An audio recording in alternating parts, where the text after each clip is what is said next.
아버지가 죽기만을 기다리는구나. 새집들이 날 들은 한마디에 나는 모든 걸 바꾸기로 결심했다. 18억 재산을 두고 벌어진 아버지와 아들의 1년 반 전쟁. 영상에 앞서 구독과 좋아요 부탁드립니다. 2018년 3월 17일 토요일, 나 김정태는 아들 민수와 며느리 지연의 새집들이에 초대받았다. 서울 송파구의 신축 아파트 32평형이었다. 현관문을 열고 들어서자 새 벽지와 가구에서 풍기는 냄새가 코를 찔렀다. 거실은 넓었고 햇살이 잘 들어왔다. 민수 부부는 2년 전부터 이 집을 장만하기 위해 열심히 저축했다고 자랑스럽게 말했었다. 아버지, 어서 오세요. 민수가 밝은 표정으로 나를 맞았다. 며느리 지연도 앞치마를 두른 채 주방에서 나와 인사했다. 아버님, 편히 앉으세요. 곧 음식 준비할게요. 나는 소파에 앉아 주위를 둘러봤다. 벽에는 가족 사진들이 걸려 있었고 TV는 최신형 대형 화면이었다. 책장에는 아직 정리되지 않은 책들이 쌓여 있었다. 평범하지만 단란해 보이는 가정이었다. 적어도 그 순간까지는 그랬다. 아버지, 맥주 드릴까요? 민수가 물었다. 그래, 한 잔만 하자. 나는 편안하게 답했다. 민수의 친구 몇 명과 지연의 직장 동료들도 속속 도착했다. 총 15명 정도가 모였다. 사람들은 새 집을 구경하며 칭찬을 아끼지 않았다. 와, 정말 넓네요. 이 동네에서 이런 평수 구하기 힘들었을 텐데. 그런 이야기들이 오갔다. 파티가 시작되고 1시간쯤 지났을까? 나는 화장실을 가려고 일어났다. 복도를 지나가는데 부엌에서 나오는 목소리가 들렸다. 민수와 지연이 대화하고 있었다. 무심코 귀를 기울였는데 그 순간 내 심장이 멈추는 것 같았다. 아버지, 그 아파트 우리한테 왜 안 넘기시는지 정말 모르겠어요. 언제까지 기다리라는 건지. 며느리 지연의 목소리는 차갑고 날카로웠다. 평소 내 앞에서 보여주던 그 상냥한 음성과는 전혀 달랐다. 여보, 목소리 좀 낮춰. 아버지가 들으시면 어떡해. 민수가 다급하게 말했다. 들으시면 어때요? 우리 결혼한 지 벌써 15년이에요. 그동안 얼마나 잘해드렸는데. 명절 때마다 찾아뵙고 생신 때도 챙기고. 그런데 아직도 증여 한마디가 없으시잖아요. 조금만 더 기다려봐. 아버지께서 때가 되면 직접 말씀하시겠다고 하셨어. 그게 언제예요? 아버님 연세가 이제 71이잖아요. 솔직히 말해서 언제까지 이렇게 기다려야 하는 거예요? 우리도 노후 준비해야 하고 애들 대학 등록금도 모아야 하는데. 나는 그 자리에서 얼어붙었다. 화장실에 가려던 발걸음이 멈췄다. 숨소리조차 내지 않으려고 애썼다. 더 듣고 싶지 않았지만 발이 떨어지지 않았다. 여보, 그래도 아버지 입장도 생각해야지. 평생 모으신 재산인데 쉽게 결정하시겠어? 그럼 우리는 언제까지요? 제 친구들은 벌써 다들 시부모님한테 아파트 받아서 재테크하고 있어요. 우리만 이렇게 눈치 보면서 살 순 없어요. 나는 조용히 뒤돌아 나왔다. 화장실도 가지 않았다. 거실로 돌아와 소파에 앉았지만 아무것도 보이지 않았다. 귀에서는 계속 그 대화가 맴돌았다. 아버지, 그 아파트. 언제까지 기다려야 하는지. 우리만 이렇게 눈치 보면서. 파티가 끝날 때까지 나는 거의 말을 하지 않았다. 민수가 아버지, 괜찮으세요? 어디 불편하세요? 라고 물었지만 아니 괜찮다. 조금 피곤한 것 같구나 라고만 답했다. 며느리 지연은 여전히 밝은 얼굴로 아버님 천천히 드세요. 더 필요하신 거 있으면 말씀하세요 라고 말했다. 그 미소가 이제는 너무도 낯설게 느껴졌다. 집으로 돌아오는 택시 안에서 나는 창밖을 멍하니 바라봤다. 40년 동안 새벽 5시에 일어나 공장으로 출근했다. 주말도 없이 일했다. 직원들 월급 주려고 은행 대출 받고 명절에 보너스 주려고 내 용돈 아껴가며 살았다.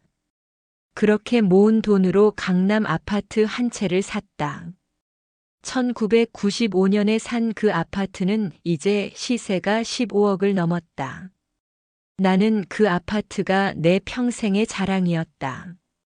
아무것도 없이 시작해서 이만큼 일궈냈다는 증거였다. 아들에게 물려주면 민수와 손주들이 좀 더 나은 삶을 살 수 있을 거라고 믿었다. 하지만 오늘 내가 들은 것은 그런 감사함이 아니었다. 그것은 계산이었다. 기다림이었다.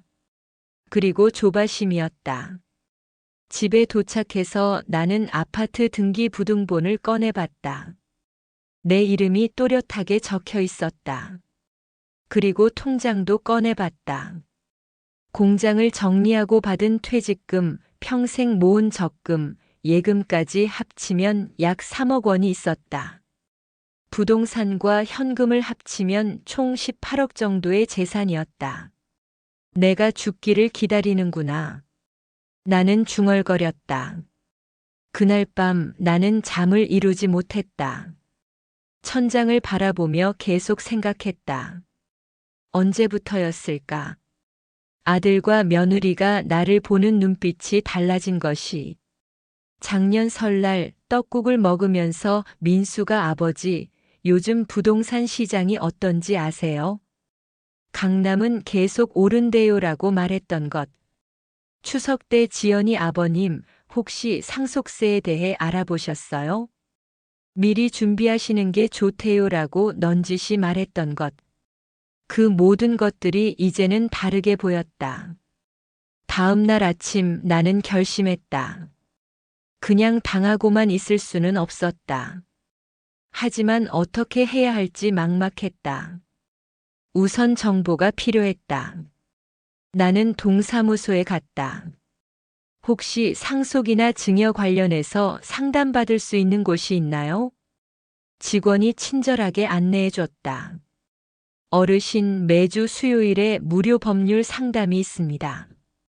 그리고 여기 팸플릿들 가져가세요. 나는 여러 가지 안내 책자를 받았다. 집으로 돌아와 하나하나 읽어봤다. 그 중에서 생전증여 안내서라는 책자가 눈에 띄었다. 거기에는 이런 내용이 적혀 있었다. 자녀에게 재산을 미리 증여하면 상속세를 절약할 수 있습니다.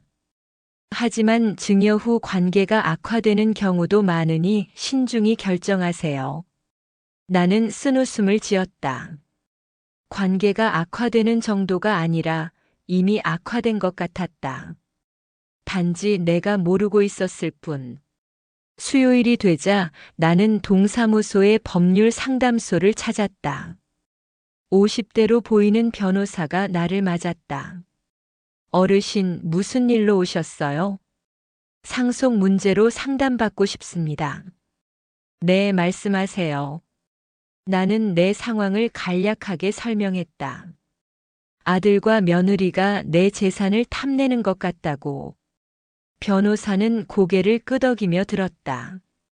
어르신, 솔직히 말씀드리면 요즘 그런 케이스가 정말 많습니다. 통계를 보면 한국 노인 10명 중 7명이 자식들과 재산 문제로 갈등을 겪는다고 합니다. 그렇게나 많습니까? 네. 특히 부동산 가격이 많이 오른 지금은 더 심합니다. 어르신, 재산을 어떻게 하실 계획이세요? 나는 잠시 망설이다가 가방에서 종이 한 장을 꺼냈다. 지난 며칠간 밤새워 쓴 계획서였다. 변호사는 그것을 읽더니 눈이 커졌다. 이건 어르신 정말 이렇게 하시려고요? 할 수 있을까요? 변호사는 한참을 생각하더니 천천히 말했다. 법적으로는 가능합니다. 하지만 이건 상당히 어떻게 말해야 할까요? 극단적인 방법입니다. 극단적이라도 상관없습니다. 제대로 해주고 싶습니다. 변호사는 나를 뚫어지게 바라봤다. 어르신 한 번 시작하면 되돌릴 수 없습니다. 정말 확실하신 겁니까? 나는 단호하게 고개를 끄덕였다. 네, 확실합니다. 그날 상담을 마치고 나오면서 나는 이상하게도 마음이 후련했다. 오랜만에 내가 뭔가를 결정한 것 같았다. 그동안은 그저 아들이 원하는 대로, 며느리가 바라는 대로 따라가기만 했다. 하지만 이제는 달랐다. 이제는 내가 게임의 룰을 정할 차례였다. 나는 집으로 돌아와 공책을 꺼냈다. 표지에 김정태 계획서라고 썼다. 그리고 첫 페이지에 이렇게 적었다. 그들이 원하는 것을 주되 가장 쓰라린 방식으로. 돈이 얼마나 무서운 것인지, 가족이 얼마나 소중한 것인지 깨닫게 해주겠다. 그 순간부터 모든 것이 달라지기 시작했다. 변호사와의 상담 후 일주일이 지났다. 나는 거울 앞에 서서 내 얼굴을 들여다봤다. 71살. 주름이 깊게 패였지만 아직 눈빛만은 또렷했다. 김정태, 이제 시작이다. 나는 스스로에게 말했다. 그날 저녁 나는 민수에게 전화를 걸었다. 평소보다 일부러 밝은 목소리로 말했다. 민수야, 아버지다. 아버지, 무슨 일이세요? 민수의 목소리에는 약간의 긴장감이 묻어났다.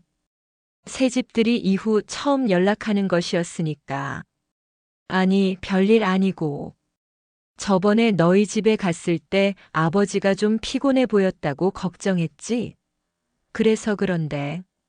아버지가 요즘 생각을 많이 해봤다. 네. 무슨 생각을요? 그게. 나는 잠시 멈췄다가 천천히 말을 이었다. 아버지도 이제 나이가 있잖니.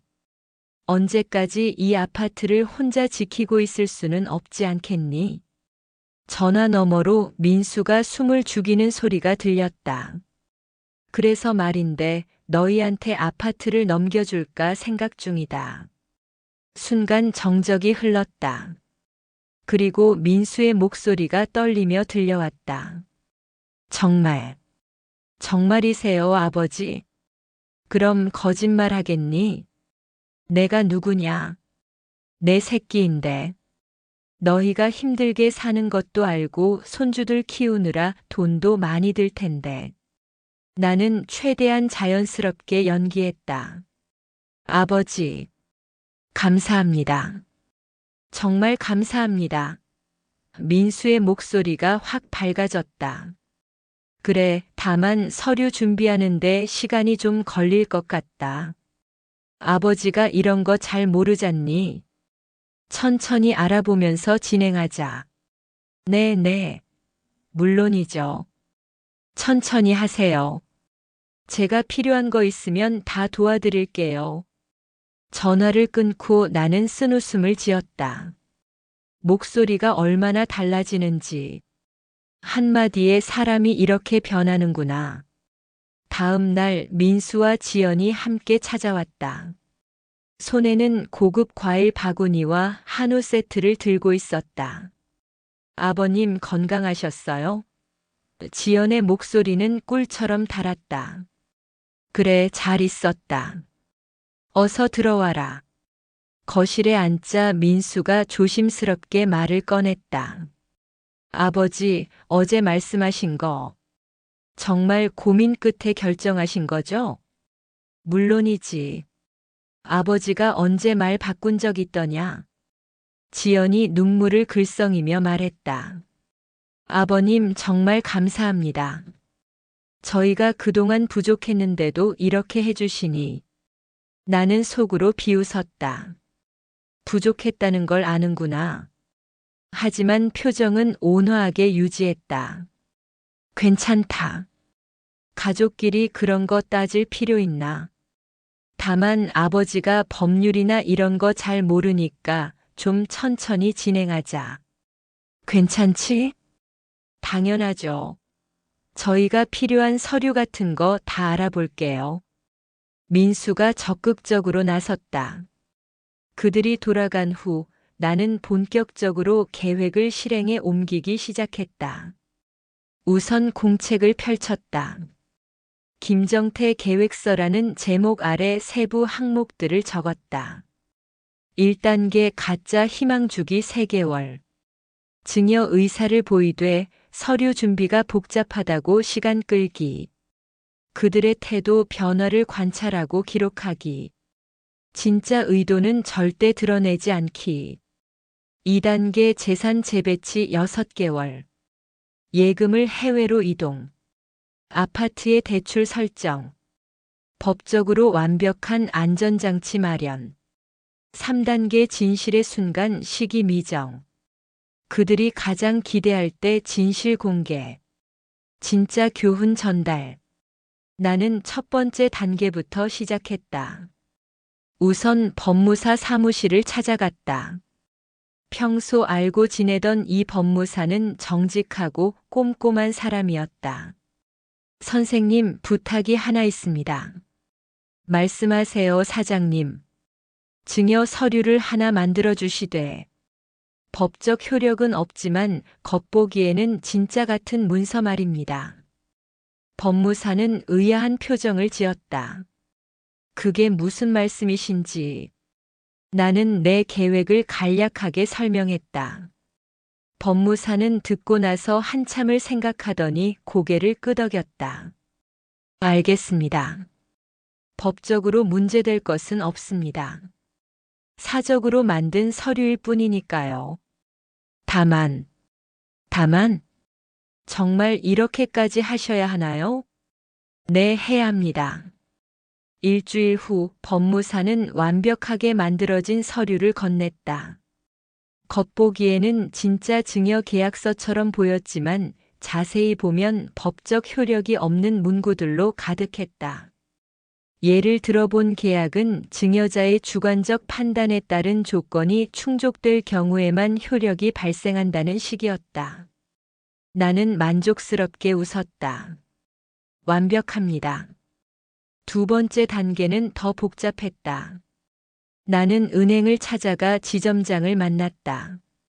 40년간 거래해온 고객이라 지점장도 나를 잘 알았다. 사장님, 오랜만입니다. 무슨 일로 오셨어요? 해외 송금을 좀 하려고 합니다. 해외 송금이요? 얼마나 하실 건데요? 전액입니다. 3억 원 전부요. 지점장이 놀라서 물었다. 전액을요? 혹시 무슨 문제라도 있으신 겁니까? 아니요, 개인적인 재테크입니다. 필리핀에 괜찮은 투자처가 있다고 해서요. 하지만 사장님, 해외 송금은 위험할 수 있습니다. 특히 필리핀 같은 경우는.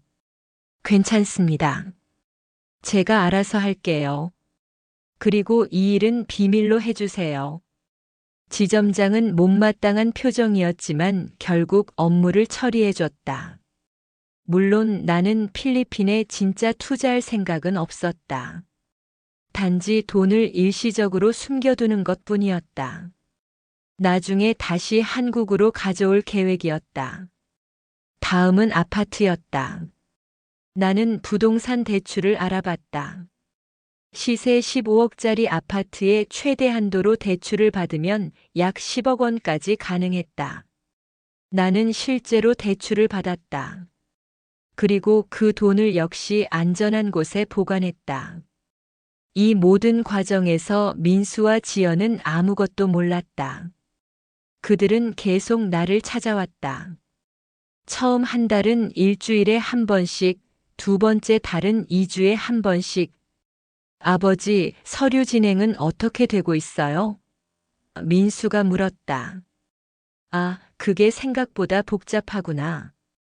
법무사가 이것저것 확인할 게 많다고 하더라. 제가 도와드릴까요? 아니, 괜찮다. 아버지가 알아서 할게. 지연은 매번 올 때마다 음식을 싸왔다. 김치찌개, 된장찌개, 불고기. 아버님 혼자 사시니까 제대로 못 드실 것 같아서요. 그래, 고맙다. 나는 음식을 받으며 생각했다. 이게 진심일까 아니면 연기일까? 석 달이 지났다. 나는 슬슬 다음 단계로 넘어갈 준비를 했다. 어느 일요일 민수네 가족을 저녁 식사에 초대했다. 손주들도 데려오라고 했다. 할아버지, 11살 지훈이와 9살 지민이가 달려왔다. 그래, 우리 손주들. 많이 컸네. 저녁 식사 후 나는 민수와 지연을 불렀다. 잠깐 얘기 좀 하자. 아이들을 거실에 남겨두고 우리는 안방으로 들어갔다. 나는 책상 서랍에서 서류 봉투를 꺼냈다. 이게 뭐예요, 아버지? 민수가 물었다. 증여 계약 초안이다. 법무사가 만들어준 거야. 지연의 눈이 반짝였다. 정말요? 그래. 여기 보면 조건이 몇 가지 있다. 읽어봐. 민수가 서류를 펼쳐 읽기 시작했다. 그의 표정이 점점 굳어졌다. 아버지, 이게 증여자가 수중자의 효성을 인정할 때까지 효력이 유보된다는 게 무슨 뜻이에요? 그대로야. 너희가 아버지한테 잘해야 준다는 거지. 하지만 저희가 잘못한 게 있나요? 지연이 불안한 목소리로 물었다. 아니, 잘못했다는 게 아니라 앞으로도 계속 잘해달라는 뜻이지. 이해하지? 민수와 지연은 서로를 바라봤다. 뭔가 이상하다는 표정이었지만 어쨌든 고개를 끄덕였다. 알겠습니다, 아버지. 저희가 더 잘할게요. 그날 밤 나는 공책에 기록했다. 3월 25일. 가짜 서류 전달 완료. 그들의 반응 약간 의아해 하면서도 받아들임. 이제부터가 진짜 시작이다. 그들이 얼마나 진심인지 아니면 재산 때문인지 시험할 때다. 나는 창밖을 바라봤다. 봄비가 내리고 있었다. 비는 모든 것을 씻어낸다. 나도 이 계획으로 진실을 씻어낼 수 있을까? 침대에 누워 잠들기 전 나는 마지막으로 생각했다. 혹시 내가 너무 심한 건 아닐까? 하지만 새집들이 날 부엌에서 들었던 그 차가운 목소리가 다시 떠올랐다. 언제까지 기다려야 하는 거예요? 아니다. 이건 필요한 일이다. 나는 스스로를 다독이며 눈을 감았다. 다음 날부터 민수와 지연의 방문이 더 잦아졌다. 일주일에 2번, 때로는 3번. 그들은 내가 좋아하는 음식을 챙겨왔고 주말에는 함께 시간을 보내자고 했다. 아버지, 이번 주말에 남산 타워 가실래요? 아버님, 건강검진 예약해드렸어요. 나는 모든 것을 공책에 기록했다. 날짜, 시간, 그들이 한 말과 행동. 이것이 진심인지 아니면 계산된 친절인지 판단하기 위해. 그리고 나는 기다렸다. 그들이 언제 본색을 드러낼지. 시한폭탄의 타이머는 이미 작동하기 시작했다. 2019년 1월 15일. 새해가 밝은 지 보름이 지난 날이었다. 나는 민수에게 전화를 걸었다. 민수야, 아버지다. 이번 주 토요일에 시간 있니? 네, 아버지. 무슨 일이세요? 공증사무소에 같이 가자. 이제 정식으로 서류 작업을 시작할 때가 된 것 같구나. 전화 너머로 민수가 숨을 크게 들이쉬는 소리가 들렸다. 정말요? 알겠습니다. 제가 시간 맞춰서 모시러 갈게요. 토요일 오전 10시 민수와 지연이 함께 왔다. 둘 다 정장을 차려입었다. 마치 중요한 계약을 하러 가는 사람들처럼. 아버님, 준비 다 되셨어요? 지연이 물었다. 그녀의 목소리는 설렘으로 떨리고 있었다. 그래, 가자. 공증사무소는 강남역 근처에 있었다. 사무실에 들어서자 공증인이 우리를 맞았다. 50대 중반에 침착해 보이는 남자였다. 어서 오십시오. 김정태 선생님 맞으시죠? 네, 그렇습니다. 자, 여기 앉으십시오. 오늘 증여 계약 공증을 하러 오신 거죠? 네. 공증인은 서류를 꺼내 우리 앞에 펼쳤다. 나는 미리 준비해온 문서를 건넸다. 공증인이 그것을 읽기 시작했다. 읽다가 그는 고개를 들어 나를 바라봤다. 선생님, 여기 이 조항은 네, 특별 조건입니다. 문제 있습니까? 법적으로 문제는 없습니다만 상당히 특이한 조항이네요. 본 증여는 수증자가 증여자에게 효성을 다할 것을 조건으로 하며 효성의 정도는 증여자의 주관적 판단에 따른다. 이게 무슨 의미인지 아십니까? 민수가 끼어들었다. 그게 저희가 아버지를 잘 모셔야 한다는 뜻이죠? 공증인이 고개를 끄덕였다. 그렇게 볼 수도 있습니다만 문제는 주관적 판단이라는 부분입니다. 이건 측정 가능한 기준이 아닙니다. 증여자께서 만족하지 않으신다고 판단하시면 언제든 무효화될 수 있다는 뜻입니다. 지연의 얼굴이 굳어졌다. 그럼 확실한 증여가 아니라는 건가요? 법적으로는 조건부 증여입니다. 조건이 충족되어야 완전한 효력이 발생하죠. 나는 침착하게 말했다. 괜찮습니다. 그대로 진행하겠습니다. 민수와 지연은 서로를 바라봤다. 불안한 기색이 역력했다. 하지만 거부할 수는 없었다. 아무것도 안 받는 것보다는 조건부라도 받는 게 나으니까. 알겠습니다. 그럼 사인하겠습니다. 민수가 말했다. 우리는 차례로 서명했다. 나, 민수, 지연. 공증인이 도장을 찍고 공증 완료 확인서를 발급했다. 축하드립니다. 이제 정식으로 증여 절차가 시작되었습니다. 사무소를 나오면서 지연이 조심스럽게 물었다. 아버님, 그 조건이라는 게 구체적으로 어떤 건가요? 글쎄, 별거 아니야. 그냥 아버지를 잘 모시면 되는 거지. 너희도 할 수 있지? 물론이죠. 민수가 힘주어 대답했다.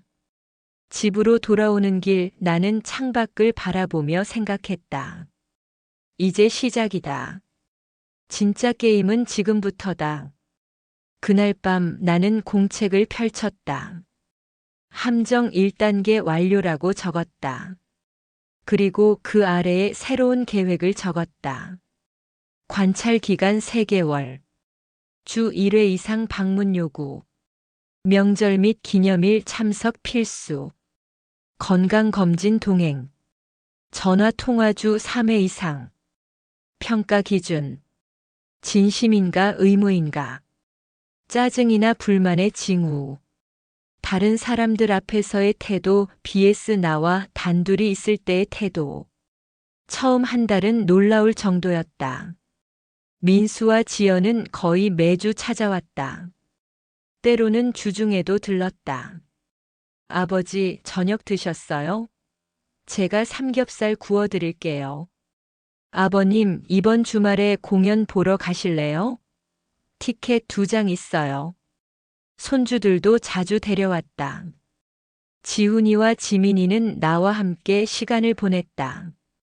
우리는 공원에 가고 영화를 보고 외식을 했다. 할아버지 학교에서 1등 했어요. 지민이가 자랑했다. 그래, 우리 손녀 최고네. 할아버지가 용돈 줄게. 감사합니다, 할아버지. 나는 이 모든 순간을 즐겼다. 진심일 수도 있다는 생각이 들었다. 어쩌면 내가 오해한 건 아닐까. 새집들이 날 들었던 그 대화는 한순간의 실수였을지도 모른다. 하지만 두 번째 달이 되자 미묘한 변화가 시작됐다. 아버지, 이번 주는 회사 일이 좀 바빠서 다음 주에 갈게요. 아버님, 지민이가 감기 걸려서요. 이번 주말은 어려울 것 같아요. 방문 횟수가 줄어들기 시작했다. 주 1회에서 2주에 1회로, 그리고 3주에 1회로. 나는 전화를 걸었다. 민수야, 요즘 왜 안 오니? 아버지, 죄송해요. 정말 회사 일이 바빠서요. 프로젝트 마감이 다음 주거든요. 그래, 알겠다. 전화를 끊고 나는 공책에 기록했다. 2월 20일. 방문 빈도 감소. 핑계 시작됨. 세 번째 달이 되자 상황은 더 악화됐다. 전화도 뜸해졌다. 내가 먼저 전화하지 않으면 일주일도 연락이 없었다. 3월 10일 나는 민수에게 전화를 걸었다. 민수야, 다음 주가 아버지 생일인데 알지? 아, 네. 물론이죠. 저희가 갈게요. 그래, 기다리고 있을게. 생일 당일인 3월 17일. 나는 아침부터 기다렸다. 점심이 지나고 오후가 지나갔다. 저녁 6시가 되어서야 민수에게서 전화가 왔다. 아버지, 죄송합니다. 갑자기 지연이 친정 쪽에 급한 일이 생겨서요. 오늘은 못 갈 것 같아요. 내일 갈게요. 나는 조용히 대답했다. 그래, 알겠다. 하지만 다음 날도 그들은 오지 않았다. 그 다음 날에야 민수 혼자 왔다. 손에는 케이크 하나를 들고. 아버지, 정말 죄송합니다.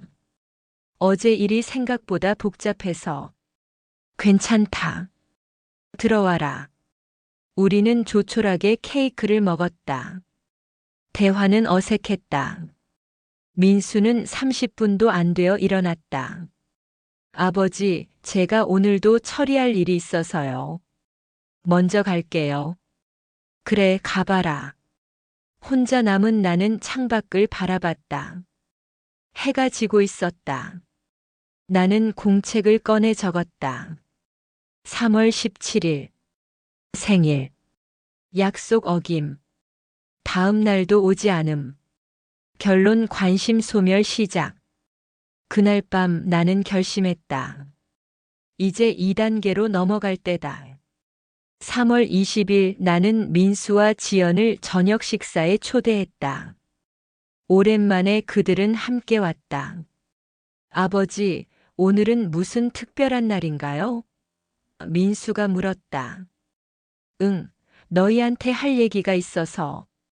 식사를 마치고 나는 거실로 그들을 불렀다. 나는 서류 가방에서 한 장의 문서를 꺼냈다. 이게 뭐예요? 지연이 물었다. 증여 조건 평가서야. 평가서요? 그래. 지난 3개월간 너희의 효성을 평가한 거지. 여기 보면 방문 횟수, 전화 통화 횟수, 그리고 각종 기념일 참석 여부가 다 기록되어 있어. 민수가 서류를 받아들었다. 그의 얼굴이 점점 창백해졌다. 아버지, 이건 3개월간 총 방문 횟수 9회. 목표 12회 대비 75%. 전화 통화 주평균 1.8회. 목표 3회 대비 60%. 아버지 생일 당일 불참. 이 길도 미방문. 나는 천천히 읽어내려갔다. 종합평가 불합격. 정적이 흘렀다. 지연이 떨리는 목소리로 말했다. 아버님, 저희가 바빠서 그랬어요. 일부러 그런 게 아니라. 알아. 너희가 바쁜 거 안다. 하지만 조건이 조건이잖니. 공증사무소에서도 들었잖아. 내 주관적 판단에 따른다고. 민수가 앞으로 나섰다. 아버지, 그럼 어떻게 해야 돼요? 저희가 더 열심히 할게요. 한 번만 더 기회를 주세요. 나는 잠시 생각하는 척 했다. 사실 이미 다 계획되어 있었지만. 좋아. 한 번만 더 기회를 주지. 하지만 이번에는 더 엄격하게 평가할 거야. 네. 감사합니다, 아버지. 그들이 돌아간 후 나는 소파에 앉아 한숨을 쉬었다. 가슴이 아팠다. 정말로 이렇게까지 해야 하나? 하지만 나는 이미 너무 깊이 들어왔다. 공책을 펼쳤다. 함정 2단계 시작. 그들에게 두 번째 기회를 줬다. 과연 이번에는 어떻게 나올까? 나는 창밖의 밤하늘을 바라봤다. 별이 하나도 보이지 않았다. 구름이 하늘을 덮고 있었다. 다음 날부터 민수와 지연은 다시 열심히 찾아왔다. 하지만 이번에는 달랐다. 그들의 얼굴에서 짜증이 묻어났다. 억지로 웃는 것이 너무나 명백했다. 아버님, 또 오늘도 왔어요. 지연의 말투에는 피곤함이 묻어 있었다. 그래, 고맙다. 저희 이번 주에 또 와야 해요? 조건이 조건이잖니. 나는 모든 것을 지켜봤다. 그들의 한숨, 짜증, 힘겨워하는 표정. 그리고 그 모든 것을 공책에 기록했다. 4월이 되자 나는 마지막 단계를 준비하기 시작했다. 편지를 썼다. 사랑하는 민수, 지연에게. 너희의 효성이 부족하다고 판단한다. 따라서 본 증여계약은 무효임을 통지한다. 부동산 등기는 이전되지 않을 것이며 모든 약속은 취소된다. 마이너스 김정태. 편지를 봉투에 넣으며 나는 떨리는 손을 느꼈다. 이제 곧 폭풍이 몰아칠 것이다. 그리고 나는 그 폭풍 속에서 진실을 마주하게 될 것이다. 편지를 붙이고 집으로 돌아오는 길 나는 혼잣말을 했다. 이제 그들이 진짜 얼굴을 보이겠지. 함정은 완성되었다. 2020년 3월 5일 목요일 오후 2시. 초인종이 요란하게 울렸다. 한 번이 아니라 계속해서 마치 누군가 버튼을 누른 채 놓지 않는 것처럼. 나는 천천히 현관으로 걸어갔다. 문을 열자 민수가 서 있었다. 얼굴이 시뻘겋게 상기되어 있었고 손에는 내가 보낸 편지가 구겨져 있었다. 아버지. 민수의 목소리는 떨리고 있었다. 분노인지 당혹감인지 아니면 둘 다인지 알 수 없었다. 들어와라. 나는 담담하게 말했다. 민수가 거실로 들어섰다. 곧이어 지연도 따라 들어왔다. 그녀의 눈은 붉게 충혈되어 있었다. 울었던 것 같았다. 아버지, 이게 대체 무슨 뜻입니까? 민수가 편지를 내 앞에 던졌다. 편지지가 테이블 위에 떨어졌다. 글씨가 있잖니. 읽어봤지? 읽었습니다. 그래서 묻는 겁니다. 증여가 무효라니 이게 무슨 소리예요? 나는 소파에 앉았다. 앉아라. 서서 이야기하기 불편하다. 앉을 기분이 아닙니다. 민수가 소리쳤다. 지연이 민수의 팔을 잡았다. 여보, 일단 앉아서 얘기하자. 그녀의 목소리는 떨리고 있었지만 진정시키려 애쓰는 게 보였다. 둘은 마지못해 소파에 앉았다. 나는 그들을 바라보며 입을 열었다. 내가 지난 1년간 뭘 했는지 아니? 예. 민수가 어리둥절한 표정을 지었다. 너희를 관찰했다. 테스트했지. 테스트요? 지연이 되물었다. 그래. 2018년 3월 너희 새집들이 날부터 시작된 거야. 내가 부엌에서 너희 대화를 들었거든. 순간 지연의 얼굴이 하얗게 질렸다.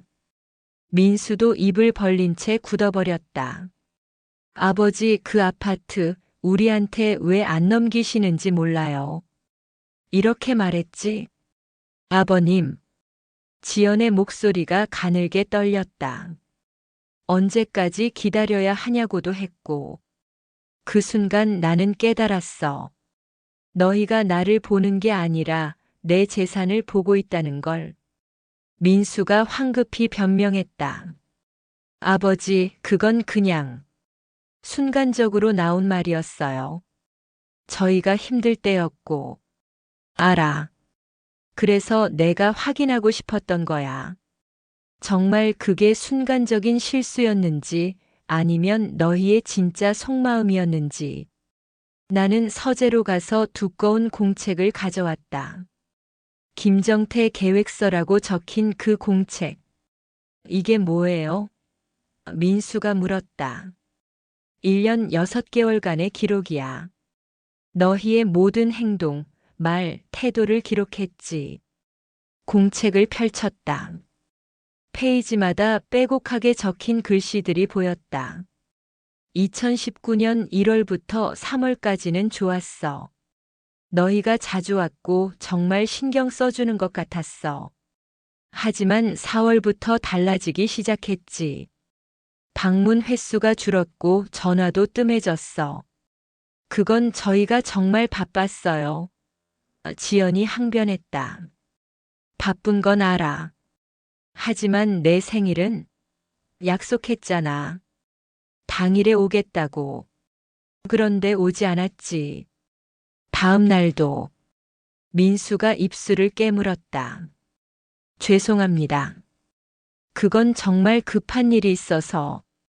급한 일이 뭐였는데? 그게. 민수가 말을 잇지 못했다. 지연이 친정에 급한 일이 생겼다고 했지. 나는 궁금해서 나중에 지연이 엄마한테 전화해 봤어. 아무 일도 없었더라. 지연이 창백해졌다. 아버님, 그건 거짓말이었지. 그냥 오기 싫었던 거야. 의무처럼 느껴졌고 귀찮았던 거지. 침묵이 흘렀다. 시계 초침 소리만 똑딱똑딱 울렸다. 민수가 조심스럽게 입을 열었다. 아버지, 저희가 잘못했습니다. 인정합니다. 하지만 아버지도 너무 심하신 거 아닙니까? 이렇게까지 계획적으로. 심해? 나는 냉소를 띠며 웃었다. 내가 심한 거야? 아니면 너희가 심한 거야? 저희가 잘못한 건 맞지만 그래도 아버지는 부모잖아요.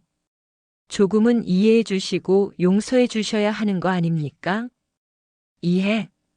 용서? 나는 고개를 저었다. 민수야, 너는 아직도 모르는구나. 뭘요? 내가 왜 이렇게까지 했는지. 단순히 너희를 벌주려고 한 게 아니야. 그럼 뭔데요? 나는 깊은 한숨을 쉬었다. 너희에게 가르쳐 주고 싶었어. 돈이 얼마나 무서운 건지, 가족이 얼마나 소중한 건지. 지연이 비웃듯 말했다. 가족이 소중하다면서 왜 이렇게 우리를 속이셨어요? 이게 가족한테 할 짓입니까? 너희가 먼저 나를 속였어. 효도하는 척, 사랑하는 척 하면서 속으로는 재산만 노렸잖아. 저희가 언제? 지연의 목소리가 높아졌다. 항상. 너희 눈빛에서 봤어. 나를 볼 때마다 계산하는 거. 아버지가 언제 주실까, 우리가 얼마나 받을 수 있을까? 세금은 얼마나 나올까? 그런 생각들. 민수가 벌떡 일어났다. 알겠습니다. 그럼 저희가 뭘 잘못했는지 정확히 말씀해 주세요. 그리고 어떻게 하면 되는 건지도요. 나는 천천히 일어나 창가로 걸어갔다. 밖에는 봄비가 내리고 있었다. 민수야, 나는 지난주에 병원에 갔다 왔어. 예. 어디 편찮으신 데라도 있으세요? 암이라더라. 폐암 말기. 뭐라고요? 민수의 얼굴이 일그러졌다. 그게 무슨 6개월에서 1년 정도 남았대. 치료해봤자 큰 소용없다고 하더라. 지연이 손으로 입을 막았다. 눈물이 그녀의 뺨을 타고 흘러내렸다. 아버지. 민수가 다가왔다. 왜 진작 말씀 안 하셨어요? 말해봤자 뭐가 달라지겠니? 너희가 갑자기 효자 효녀가 될까? 아버지, 사실이잖아. 지난 1년간 봤어.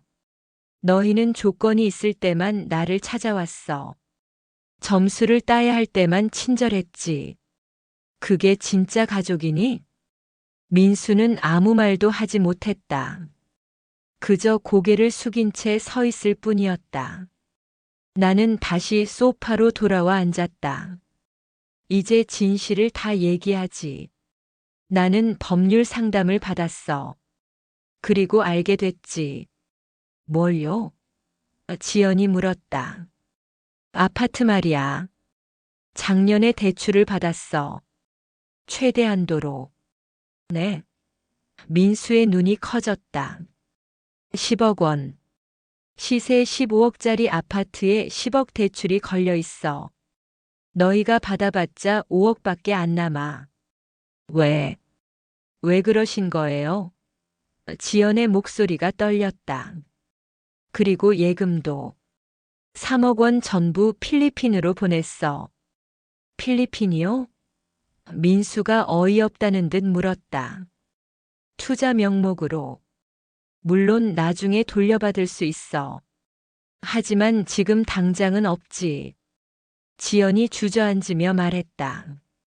그럼 저희는 그동안 뭘 한 거예요? 헛수고했지. 나는 담담하게 말했다. 민수가 머리를 감싸 쥐었다. 아버지, 도대체 왜 이러시는 겁니까? 왜긴 왜야. 너희에게 보여주고 싶었어. 돈이 전부가 아니라는 걸. 그래서 우리를 1년 넘게 속이셨다는 겁니까? 너희도 나를 속였잖아. 저희는. 민수가 말을 잇지 못했다. 나는 서재로 가서 서류 봉투를 하나 더 가져왔다. 그리고 이것도 봐. 이건 또 뭡니까? 유언장이야. 민수가 떨리는 손으로 봉투를 열었다. 서류를 읽더니 그의 얼굴이 창백해졌다. 본인 김정태는 모든 재산을 노인복지재단에 기부한다. 이게 진짜예요? 그래. 공증도 받았어. 법적으로 완벽하지. 아버지, 민수가 소리쳤다. 그럼 저희는요?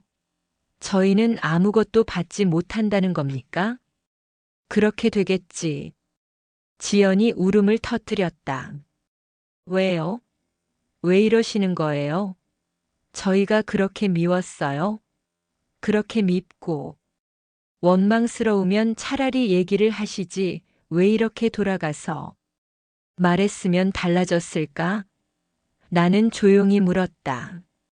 당연하죠. 저희가 잘못을 알았으면 고쳤을 거예요. 정말? 아니면 더 교묘하게 숨기기만 했을까? 지연은 대답하지 못했다. 나는 창밖을 바라봤다. 비가 점점 세차게 내리고 있었다. 너희에게 마지막으로 묻겠다. 만약 내가 재산이 하나도 없었다면 그래도 이렇게 찾아왔을까? 그래도 나를 사랑했을까? 민수와 지연은 아무 말도 하지 못했다. 대답이 없구나. 그게 답이야. 민수가 무릎을 꿇었다. 아버지, 제발. 한 번만 더 기회를 주세요. 저희가 정말 잘못했습니다. 앞으로 달라지겠습니다. 한 번, 이미 몇 번을 기회를 줬는데. 아버지, 제발. 민수의 눈에서 눈물이 흘러내렸다. 나는 그를 내려다봤다. 가슴이 찢어질 것 같았다. 내 아들이, 내가 그렇게 사랑했던 내 아들이 무릎을 꿇고 있었다. 하지만 나는 마음을 굳게 먹었다. 일어나라. 무릎 꿇는다고 달라지는 건 없어. 아버지, 이제 돌아가라. 나는 피곤하다. 민수와 지연은 일어났다. 그들은 비틀거리며 현관으로 향했다. 문을 나서기 전 민수가 돌아봤다. 아버지, 정말 이게 끝입니까? 나는 대답하지 않았다. 문이 닫혔다. 나는 혼자 남았다. 소파에 주저앉아 나는 얼굴을 손으로 감쌌다. 눈물이 흘러내렸다. 처음으로 울었다. 1년 넘게 참아왔던 눈물이 터져나왔다. 내가 잘한 건가? 공책을 펼쳤다. 마지막 페이지에 적었다. 2020년 3월 5일. 진실 공개. 그들은 충격받았다. 나도 충격받았다. 우리 모두 무너졌다.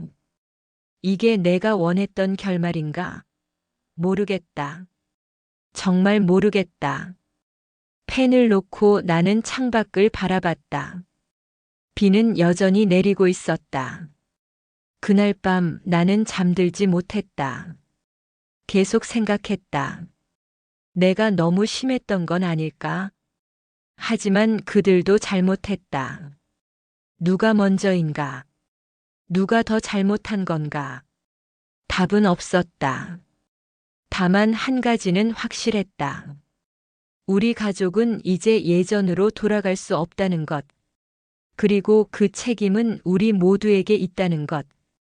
새벽이 밝아올 때까지 나는 깨어 있었다. 비는 그쳤지만 내 마음의 폭풍은 여전히 휘몰아치고 있었다. 2021년 1월 8일. 나는 서울 아산병원 8층 병실에 누워 있었다. 창밖으로 보이는 하늘은 잿빛이었다.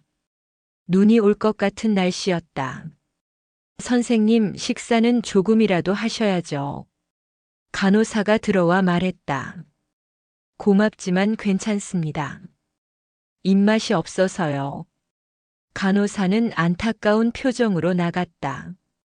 혼자 남은 나는 천장을 바라봤다. 폐암 말기. 작년 3월에 진단받았을 때는 6개월에서 1년이라고 했다. 어느새 10개월이 지났다. 민수와 지연은 그날 이후 한 번도 오지 않았다. 전화도 없었다. 완전한 단절이었다. 손주들 생각이 났다. 지훈이와 지민이. 이제 12과 10살이 되었겠지. 잘 크고 있을까?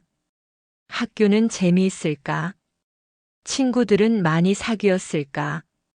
나는 눈을 감았다. 후회가 밀려왔다. 내가 너무 심했던 걸까?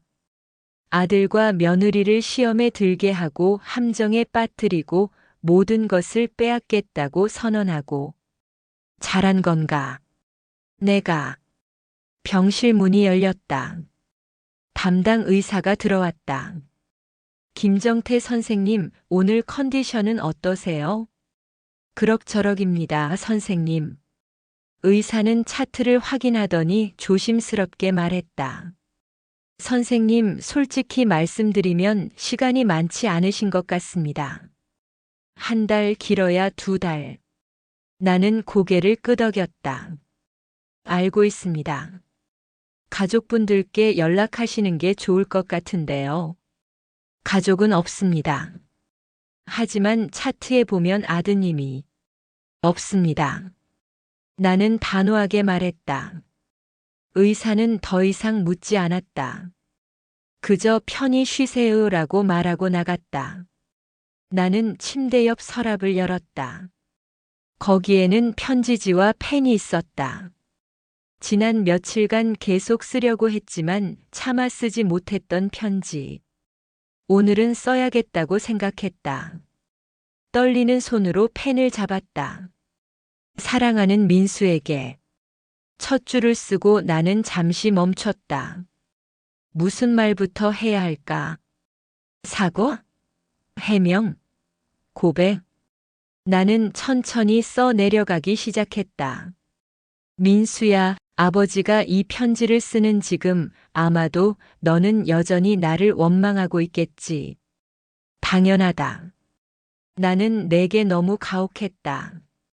1년이 넘는 시간 동안 너를 속이고 시험하고 결국 모든 것을 빼앗겠다고 선언했으니까.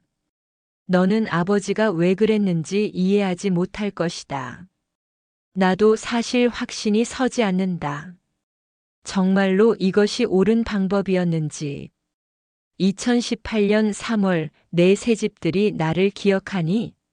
나는 그날 부엌에서 너희의 대화를 들었다. 아버지 그 아파트 우리한테 왜 안 넘기시는지 몰라요. 그 말을 들었을 때 내 심장이 멈추는 것 같았다. 40년간 새벽같이 일어나 공장으로 출근했다. 주말도 없이 명절도 없이 일했다. 너를 대학 보내고 결혼시키고 손주들 얼굴 보는 게 유일한 낙이었다. 그런데 너희는 나를 기다리고 있었구나. 내가 죽기를, 그래서 재산을 물려받기를.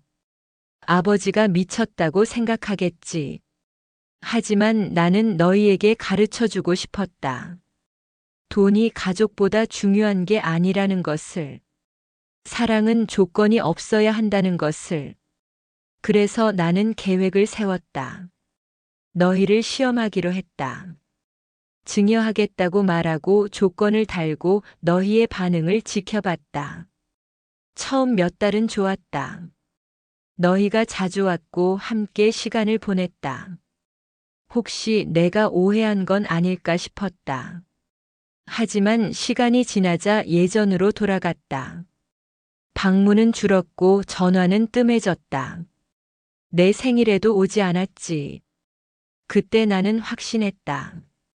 너희의 친절은 조건부였다. 재산 때문이었다. 하지만 민수야, 아버지는 여기서 고백한다.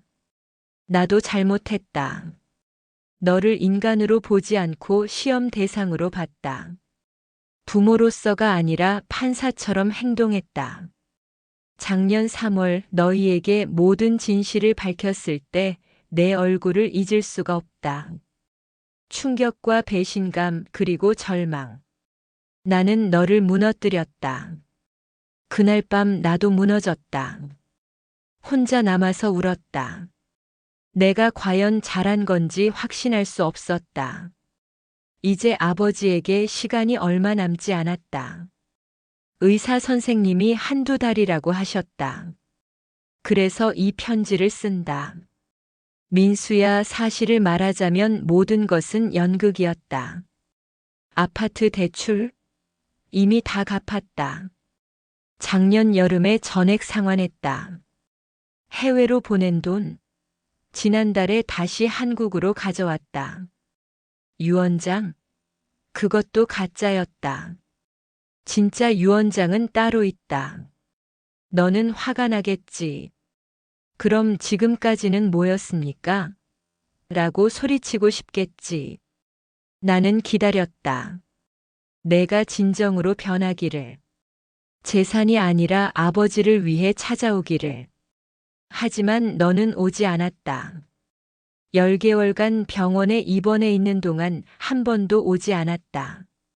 전화도 없었다. 처음에는 서운했다. 그 다음에는 화가 났다. 하지만 지금은 이해한다. 내가 너무 깊은 상처를 줬구나. 용서받을 수 없는 짓을 한 거야. 그래도 아버지는 내가 행복하기를 바란다. 지연이도 지훈이와 지민이도.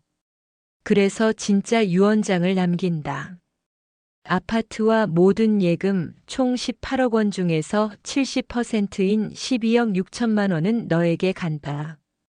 나머지 30%는 노인복지재단에 기부한다. 이 돈으로 행복하게 살아다오.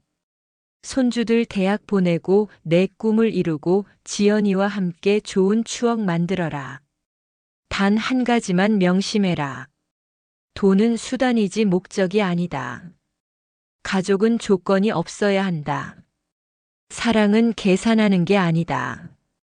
아버지가 이렇게 극단적인 방법을 쓴 이유는 내가 이것을 배우길 바랐기 때문이다.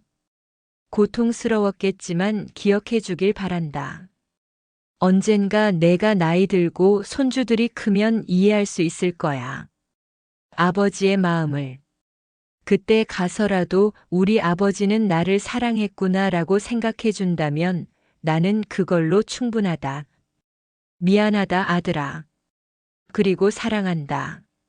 마이너스 아버지. 펜을 놓았을 때 편지지는 눈물로 얼룩져 있었다. 나는 떨리는 손으로 편지를 봉투에 넣었다. 그리고 두 번째 편지를 꺼냈다. 사랑하는 며느리 지연에게.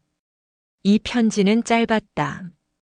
지연아, 시아버지가 며느리에게 편지를 쓰는 게 어색하겠지만 꼭 하고 싶은 말이 있다. 당신도 내 딸이었다. 민수와 결혼했을 때부터 나는 당신을 딸처럼 생각했다. 명절 때마다 부엌 일 도와주고 내 생일 챙겨주고 손주들 잘 키워준 것 모두 고마웠다. 새집들이 날 부엌에서 들은 말, 그것 때문에 당신을 원망했던 건 사실이다. 하지만 이제는 이해한다. 당신도 힘들었겠지. 시댁 눈치 보고 남편 챙기고 아이들 키우고 그러면서 시아버지 재산까지 신경 써야 했으니 미안하다.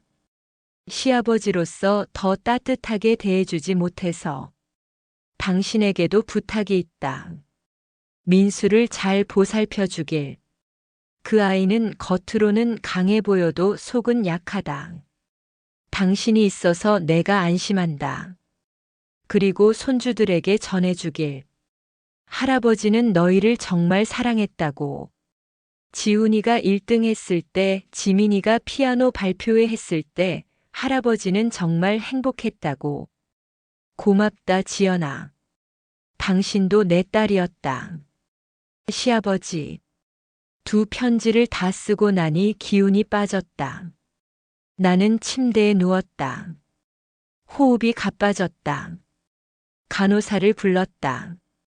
간호사님, 부탁이 하나 있습니다. 말씀하세요. 이 편지들을 제 변호사에게 전해주세요. 연락처는 서랍에 있습니다. 알겠습니다. 그런데 선생님 괜찮으세요?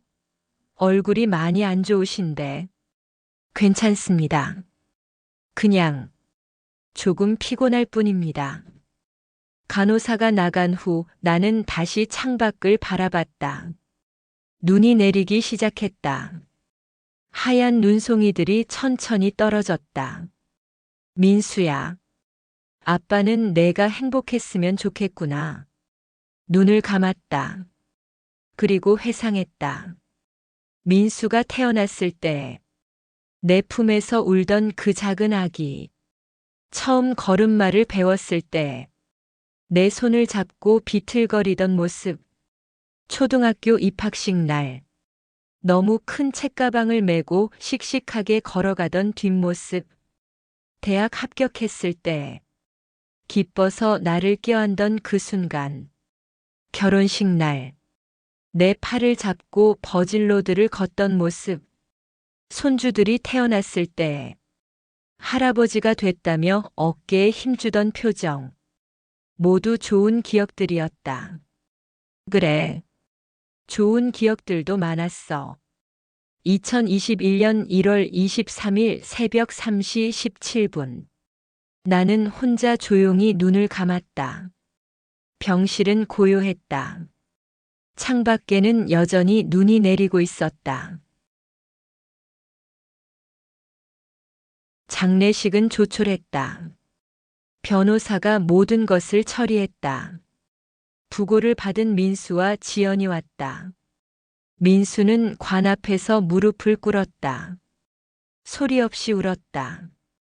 지연도 지훈이도 지민이도 모두 울었다. 아버지, 미안합니다. 미안합니다. 장례 후 변호사가 민수를 불렀다. 유언장과 편지가 있습니다. 민수는 떨리는 손으로 편지를 받았다. 읽기 시작했다. 한 줄, 두 줄 읽어가면서 그의 눈에서 눈물이 멈추지 않았다. 아버지, 유언장을 열었다. 12억 6천만 원. 그리고 함께 첨부된 문서들. 아파트 대출 전액 상환 증명서. 해외 송금 환급 확인서. 그리고 한 장의 메모. 돈이 전부가 아니란다. 하지만 너는 이 돈으로 행복해지길 바란다. 진짜 행복을. 민수는 그 자리에 주저앉았다. 변호사 사무실 바닥에 앉아서 한참을 울었다. 아버지, 제가 잘못했습니다. 정말 잘못했습니다. 지연이 그의 어깨를 감싸 안았다. 그녀도 울고 있었다. 그날 밤 민수는 아버지가 살던 아파트에 갔다. 모든 것이 그대로였다. 아버지의 흔적들이 곳곳에 남아 있었다. 서재에서 그는 김정태 계획서라는 공책을 발견했다. 펼쳐서 읽기 시작했다. 1년 반의 기록. 자신들의 모든 행동, 말, 태도가 빼곡하게 적혀 있었다. 그리고 마지막 페이지.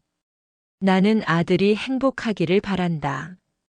이 모든 것이 그 아이를 위한 것이었다. 고통스러웠지만 필요했다. 언젠가 이해해 주길.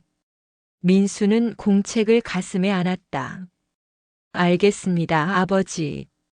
이제야 알겠습니다. 창밖에는 여전히 눈이 내리고 있었다. 하얀 눈은 모든 것을 덮었다. 과거의 상처도 오해도 원망도. 그리고 새로운 시작을 약속했다. 5년 후 2026년 봄. 민수는 아버지 산소 앞에 섰다. 옆에는 지연과 지훈, 지민이 있었다.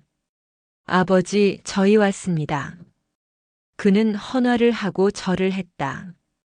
아버지 가르침대로 살고 있습니다. 돈보다 가족이 먼저라는 것, 사랑은 조건이 없어야 한다는 것, 잊지 않고 있습니다. 지훈이가 앞으로 나섰다. 이제 16이 된 소녀는 꼿꼿이 서서 말했다. 할아버지, 저 의사가 되기로 했어요. 할아버지처럼 남을 도우며 살고 싶어요. 지민이도 말했다. 할아버지, 저는 피아노 콩쿠르에서 1등 했어요. 할아버지가 보고 싶어요.